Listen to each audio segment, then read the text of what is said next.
মানেই আনন্দ, আর সে আনন্দে বাঙালির ঘরে ঘরে চায় সেমাই। পবিত্র ঈদ উল ফিতরকে সামনে রেখে শিল্পনগরীর কারখানাগুলোতে চলছে সেমাই তৈরির ব্যস্ততা। বাংলা, কুলসুম ও লাচ্চা সেমাই তৈরি হচ্ছে কারখানাগুলোতে। রমজানের শুরু থেকে কারখানাগুলোতে বেড়েছে কর্মচাঞ্চল্য।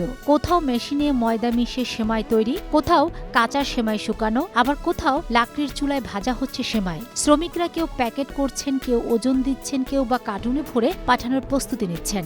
বিশুদ্ধ পানি দিয়ে তৈরি করা হয়। প্রায় 400-500 কার্টন দৈনিক করা লাগতেছে। দেশ বিদেশ সব জায়গায় মাছ যাচ্ছে আমাদের। আশা করি আমাদের লাচ্চা সেমাইটা অনেক সম্পূর্ণ ভালো আছে।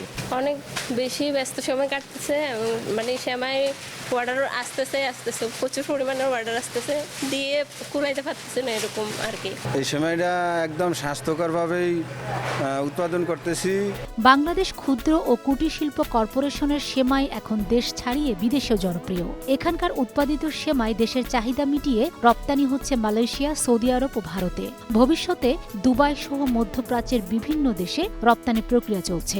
22টি জেলায় আমরা সরবরাহ করছি। এর বাইরে আমরা মধ্যপ্রাচ্যের 3টি দেশ এবং ভারত, এই কয়েকটি জায়গায় আমরা ইতোমধ্যেই রপ্তানি শুরু করেছি। আমাদের খন্দকার ফুড নামে একটি প্রতিষ্ঠান, তারা এই সেমাই সহ বিভিন্ন খাদ্যপণ্য রপ্তানি করে। তো ঈদ উপলক্ষে তারা বিশেষ করে আমাদের এই উৎপাদিত বিভিন্ন ধরনের সেমাইটা এখন বেশি জনপ্রিয় এবং তারা বড় আকারে সরবরাহ করছে। এটা যেমন আমাদের সেমাইটা আমরা মালয়েশিয়া যাই, থাইল্যান্ড যাই, তারপর বিভিন্ন আরও এই যে মায়ানমার আছে, ইভেন আশেপাশে যেমন ইন্ডিয়া, আমাদের বর্ডারটা কাছে, এটা অনেক সময় ইন্ডিয়াতেও যায়, বিভিন্ন আরও কয়েকটা দেশও যায় আর কি মোটামুটি।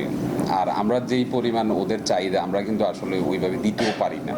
যেমন এটা চাহিদাটা হয় মনে করলেন যে ঈদের 15 দিন আগে থেকে, তো 15 দিন আগে থেকে তো সেমাই তো আর এত প্রোডাকশন করে রাখা সম্ভব হয় না। 60-এর দশক থেকে গড়ে ওঠা কুমিল্লা বেসিক শিল্পনগরীর খাদ্য প্রস্তুতকারী প্রতিষ্ঠানগুলো গুণগত মান ধরে রেখে আজ দেশ ছাড়িয়ে বিশ্ববাজারেও পরিচিতি পাচ্ছে। সময় সংবাদ, কুমিল্লা।